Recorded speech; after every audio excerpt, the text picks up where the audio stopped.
Mga master, may nag-comment po sa previous post natin ng isa pong screenshot ng di umano ay post ng DBM na nagsasabi na ayon kang Pangulong Marcos ay idodonate sa victims ng Tropical Storm Christine yung cash gift na 5,000 ng mga government employees.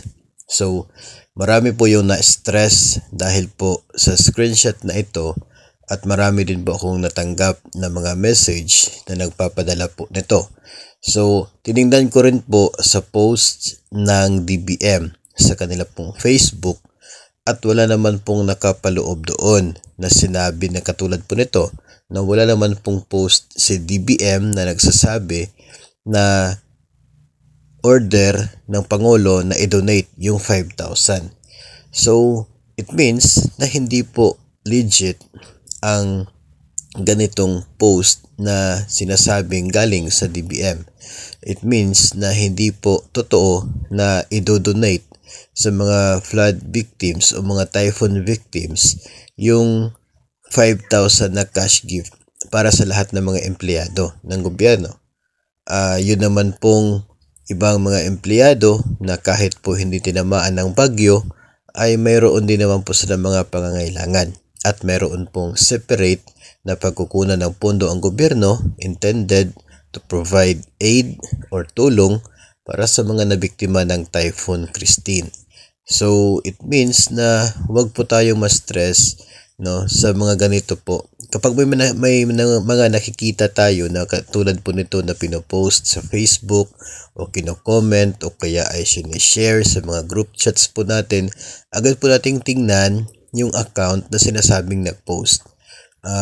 Masi-search naman po yun sa Facebook, particular po dito sa DBM, at titingnan po natin kung talaga nag-i-exist yung pinasa sa group chat o kaya ay ikino-comment ng sinuman. I-double check po natin if nag-i-exist yun. Kung hindi po, ay talagang hindi na po yun totoo. Fake news na po yun. Kung hindi po nag-i-exist, it means hindi po sinabi, tapos pinapakalat lang na sinasabi nila. So, yun po ang atin pong take tungkol po dito sa comment na ito.